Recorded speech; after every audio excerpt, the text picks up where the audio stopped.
Siya po si Ate Maria.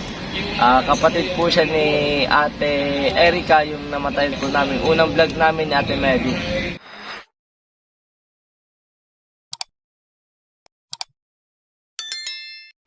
Hello po mga Lingap, magandang gabi po sa inyong lahat. Yan, ito muli si J-Brod Team, ang inyong lingkod. J-Brod TV, small charity vlogger. Siyempre kasama ko ulit si Kuya Sagap. And ngayon po, nandito po kami sa plaza, kung saan kumain na muna kami ni Kuya Sagap dahil nagutom kami. Hindi, yan. Tapos may nakita po ako, na-vlog po namin siya ni Ate Medit. Yan, ni Ate Medit, yung kapatid niya po na mayapa na. And ngayon nakita ko yung bunso niyang kapatid na si Maria. Ito po si Maria, yung bunsong kapatid. Bunso ka ba? Ilang ka? 7. Hindi ka kayo magkakapatid? 9 dapat. 8 na naman. Ito mga Lingap, si Maria po nakita namin dito sa plaza. Ito po, pakita mo kay Sagap yung plaza. Ayan po yung plaza. Nagano ka dito, ate? Umuwi ka po ba sa inyo? Minsan. Kanina po kasi naririnig ko sila is kumain kami kay Sagap, kumakanta. Yan, yung pinsan niya kumakanta. And yun, may dala pa yung ballpen, baka nagpa-practice. Yeah. Kamusta naman yung yung bahay niyo? Si nanay, kamusta? Ay, po, may namamatigman po. May nararamdaman niya si nanay. Si nanay. Si mama mo? Yung anak ni ate, Erica ba yan? Yung unang anak. Kamusta pala? Okay man. Okay ma.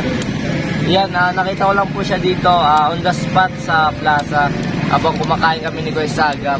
Hindi ko naman nakalain na nakilala niya rin ako kasi kayo po ba yung, ano yung tanong yung kanina? Kayo po ba yung kasama natin na edit? Yun po yung tanong niya sa akin. Nabigla rin ako, sabi ko, paano mo nalaman? Ayun pala kapatid siya ni Ate Erica, yung namayapa na po. Yung binalag namin ni Ate Medit na kaibigan ng, kapatid ng kaibigan niya na sa school. Ayan. Hindi ko rin akalain na kapatid pa, pang pito ka no? Ilang nga magkakapatid niya? 9? Pampito, pandalawa sa bunso. Ayan, pandalawa po siya sa bunso. Yan, kamusta naman yung pamumuhay ng nung asawa niyo sa kayong anak? Yung asawa niya po, wala nang pakialam sa anak niya. Yung anak niya po, nasa kay mama na lang po. Si nanay na lang nag-aalaga. Ikaw, nag-ano ka ngayon? Saan ka ngayon tumitira? Kung bihira ka lang, di ba sabi mo sa akin? Bihira ka lang umuwi sa bahay niyo. Anong trabaho mo ngayon? Katabang po sa triangle. Sa triangle. Anong klase katabang niyo sa bahay? Sa harong. Sa bahay. Ilan yung kinikita mo dun sa bahay niyo? Dahol. Depende po kaya kung dahol lang yung dito. Depende sa gagawin. Pag marami, may dagdag. Ngayon, nandito ka ngayon sa plaza, tumutulong ka sa pinsan. Anong ginagawa niyo dito? Kung anong klaseng tulong ba yung ginagawa mo? Nagsisikip po kami sa plaza. Yung bawat tindahan. Ito po mga Kalingap, ito po yung plaza. Ngayon po kasi, kaunti na lang yung nagtitinda. Yung pakita mo yung Sagap yung mga nagtitinda ko sa akin.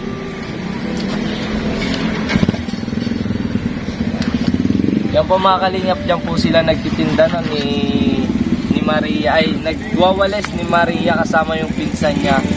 Yan, pambira. Hindi ko akalain na makikita ko siya ngayon na mismong na-vlog namin Ate Medit. Yan, sasabihin ko rin syempre kay Ate Medit na nagtagpo kami ng isa ng kapatid na Ate Erica na hindi ko inaasahan. Ngayon, nag-aaral ka pa ba ngayon? Tumigil ka. Anong grade sana? Grade 5 pa lang dito. Pambira, yan ilang edad mo na? 16. Pambira, yun po sa po. Grade 5, saan ka nag-aaral? Sabang po. Sabang. Sige. Sabang, grade 5. Ano ba, bakit tumigil ka ba or ano? Wag po. Opo. Na ano po kaya. May po kami birth certificate. May Ah. po ako. Kumbaga, umuulit ka dahil wala kang BSA, birth certificate na. Pero ngayon, meron na o wala pa rin. Ikaw lang ba? Ikaw lang bang wala? Damos po kami. Lahat kayo? Pati si Ate Erica? Ay, kaya pala ko sagap nun baga. Kaya pala natagalan sila, no? Wala ba sila? Yun. Ngayon, saan ka ngayon matulog?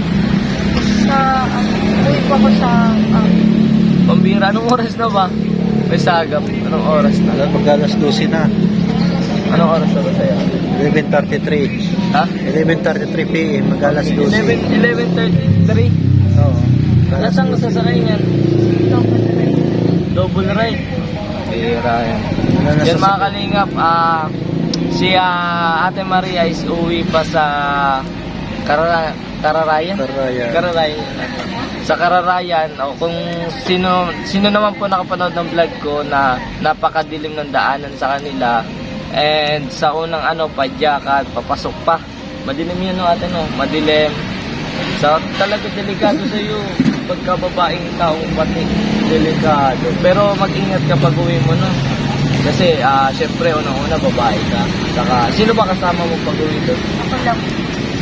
Bira yun. Yun nga pa, nasaksihan natin. In-interview ko na rin sa Ate Maria. Kinamusta ko na rin kalagayan ni nanay.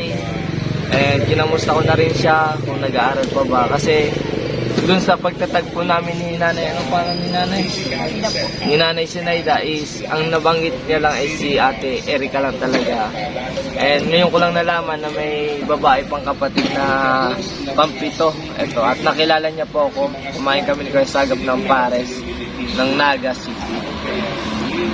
Ngayon po mga lingap, at magkano ba dun pamasahe? 16 ang isa. Sige, tapos ngayon magbabay ka na lang. Sakta mga kalingap, tayo ay nag-clown ngayon, no? Nag-clown po tayo, part-time job. And syempre meron po tayong konti ditong budget. And bibigyan na muna natin si Ate Maria ng konti. Hindi naman kalaki yan, pero makakatulong rin kasi isa rin tayong nag-aaral and pinagsasabay lang natin yung pagbablog. Sa pagtulong, sa pag-scout na rin. Ngayon, in-interview ko lang po si Ate Maria kasi naalala ko dun yung binalag namin ni Ate Medit. Kasi yun po yung kauna-unahang vlog namin ni Ate Medit na di namin akalain na mamamatayan kagad kami. Tulad nung si ate mo, no? Ate Erica. Yan. And yung mga supporters, humingi rin ng condolence sa pamilya nyo, no? Pamilya ni Ate Erica. Yan po mga kalingap. And gabi na rin, syempre. At may pa kami.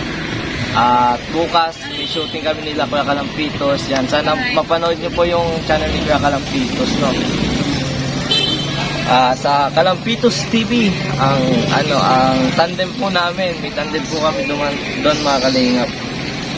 Yan. At may kinita tayo doon sa Ito ate, hindi naman to kalaki yan. Hindi naman to kalaki yan kasi nga isa rin ako nag-aaral, no? Nag-aaral din ako and syempre ipa-part-time job rin tulad nyo. Kayo nga na ako sa inyo, talagang saludo ako sa inyo kasi gabi na, anong oras na ba? Itutulog na lang natin dapat yan, no? Kaya Sagap, no? Mga ganito tapos saludo pa ako sa inyo kasi kababaeng tao nyo, ganitong oras isa sa labas pa kayo nagtitinda, no?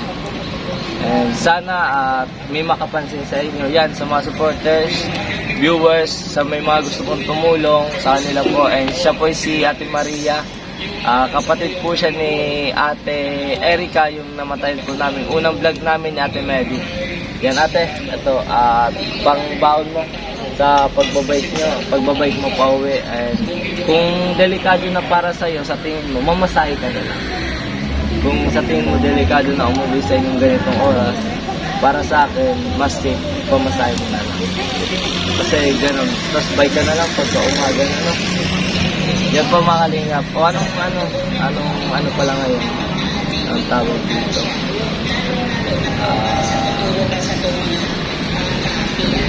Di ba pag uwi mo, bukas babalik ka ulit dito. Magpapasukan ka ulit sa Araw-araw. Yan po sa mga gusto kong tumulong at message nyo lang po J-Brad TV. And sa mga gusto rin po, ay siya po pala is grade 5, 16 years old. Maria, ano ka po yun mo ate? Maria Pepe. Maria. San Miguel, Estrella. Yan po, yun yung full name niya po is 16 years old, grade 5. Nagtaka lang ako kasi mga kalingap, sa edad niya tapat is high school na siya, 16 years old. Mga grade 9 something or grade 10 na. O, dapat magsi-senior high na siya sa grade, ay pag 17 niya. Testing mo mag-test da. Nakapasok ka na ba? Ay hindi, test da ba yan? ALS. Testing mo mag-ALS. Baka malay mo makapunta. Or ipasok kitang ALS, gusto mo? Hindi, lalakadin natin yung PSA mo gusto mo. Lakadin natin yung PSA mo, tapos ipapasok kitang ALS. Sige, yun mga kalingap at testing natin, sa abot ng mga kaya natin, testing natin kunan ng PSA si Maria. Pero may mga ka naman, may mga papeles ka. Yung panganak sa'yo. Ang wala mo lang is yung PSA talaga. Iba yun yung kailangan. Yung kukuha tayo ng tapos sama natin si nanay kasi siya yung parents. Yan, tapos pag lagi ka naman yata nandito, abot ng mga kaya natin, testing natin, hindi natin testing talagang gagawin natin na makuha na ng PSA na si Maria late registered and papasok natin sa ALS or pwede rin yata sa sa ALS lang ba talaga? Pwede rin sa global. Pasok na lang ito, right? Diba?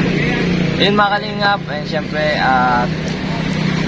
maraming salamat sa lahat ng viewers, supporters, syempre Kalapayabal, Santos Autobated na vlogs, Kalingap Rob, sa suporta sa akin, sa aming mga K-Boys, Kalingap, Team Kalingap, and syempre kay Kuya Sagap, maraming salamat. Yan, shoutout Ate Medi, sa mga viewers, Medi Fanatics yan, megala shoutout po sa lahat. Sa buong viewers, megala shoutout po. Yan, maraming salamat po at hanggang dito na lang po ang ating vlog or interview kay Ate Maria. Maraming salamat Ate Maria sa konting oras na ibinigay mo na pinayagan mo ako ma-interview at And sana matulungan kita hindi lang sa salita kundi sa gawa. Maraming salamat. Sana magkita tayo, no? Magkita tayo sa sunod para ma-follow up natin yung PSA. And sana may makarinig at may makapansin rin kay Maria kasi sa akin gusto ko siya matulungan. Hindi lang sa pagbablog, hindi lang porket vlogger tayo. Gusto ko rin matulungan siya kasi experience ko po ng ganyan po. Kasi yung kapatid ko wala rin PSA. Imbis graduating na siya ng elementary, umulit pa siya. Kaya ngayon, huli na yung kapatid ko. Bata pa ako noon. Yan. Kaya subukan natin magagawa natin, hindi sa salita kundi sa gawa. Yan. Maraming salamat po mga kalingap. Hanggang dito na lang po ang ating vlog. Bye bye po. Thank you very much.